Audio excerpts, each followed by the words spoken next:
The eighth edition of the Laver Cup begins tomorrow in San Francisco. This is the men's tennis event where 6 players from Europe face off against 6 players from the rest of the world. There are 2 new captains this year, Andre Agassi for Team World and Yannick Noah for Team Europe.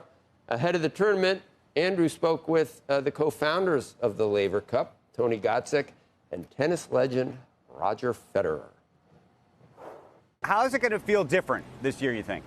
I think it's going to feel quite different, actually, because I think they're both extremely thoughtful, Andre and Yannick. I have really high respect for both guys, you know, obviously for what they accomplished on the court, but also off the court. Now, unfortunately, you know, there is a change, you know, for Bjorn and John, but I think that Andre and Yannick are going to be incredible, and they have fantastic captains as well in Pat Rafter and Tim Henman, so I'm really excited to see how it's going to go.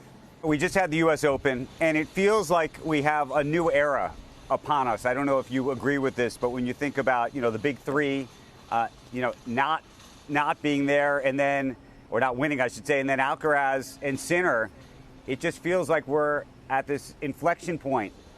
Do you see that? I think the French Open for me was a little bit that match, you know, that really that the game needed to really sort of move on as well from the post Roger, Rafa, Serena time as well, to truly embrace this rivalry and this incredible shot making that Carlos and Yannick have right now. And Novak's right there as well. I think he played 4 semis this year in all 4 majors, which is incredible. Tony, speak about this tournament and the evolution of it as well, because I do think we're in a new era. When it started, most of the sponsors, for example, were Roger's sponsors over the years. But now it's expanded to something far beyond that. We needed Roger on our side and his sponsors to get us off the ground. We were a historical event with no history, so we needed some of these incredible brands like Rolex and Mercedes to get us started. Now, you know, we have 22 sponsors. We started with 6 in year 1, and now we have 22 sponsors. I'll tell you one sponsor that I imagine our audience is going to take note of, and that is Perplexity, providing what is being described as AI insights. What is that? AI is those 2 letters are something we hear on your show every single day, obviously.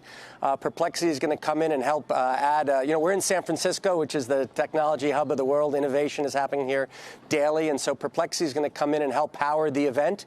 They're going to provide insight to not only the players and the coaches, but to the fans, predicting different things and giving people ideas of what might happen next. I mean, one of the things, when we talked to them, that they said was, wouldn't it be great if one of the coaches could sort of quickly go onto a tablet and ask, okay, you know, Carlos Alcaraz has to serve here to one of the world players, and it's match point, and he's serving a second serve, and he's got to serve it in the ad court. Should he serve up the tee or out wide? What would be the best piece of advice? So they can get this information to the player very quickly. Roger, this partnership that you have now with On has obviously been such a wild success.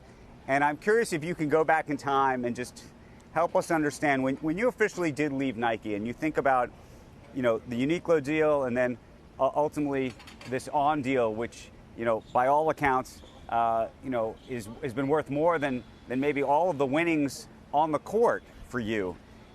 How hard was it to make that leap? Do you remember thinking, I don't know if this was going to work? And did you ever think it was going to work this well?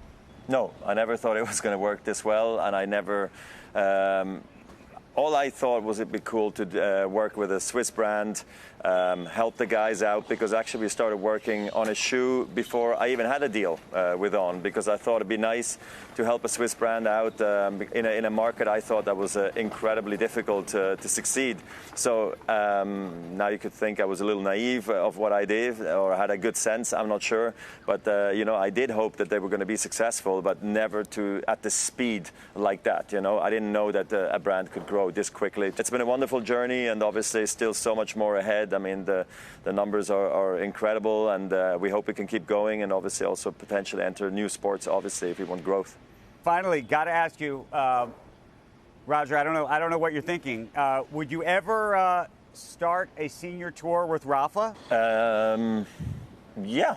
Why not? I mean, I love Rafa, and I played 4 hours of tennis the other day in LA, and or here in San Francisco, sorry, and then in LA also another hour and a half. And then before that, I've been playing a lot, so I'm trying to keep in good shape, and I know that Rafa is also totally open to maybe play some tennis. It sounds terrible, seniors tennis to us, you know, but maybe we can create a tour like a Federer tour or something like that. I mean, it'd be cool, and I think that's also one of the things. Actually, one of the reasons I did start the Laver Cup is, you know, to shine a light on the past greats of the game, and maybe a seniors tour. We've had it a little bit obviously in tennis. I think it was called the Champions Tour at the time.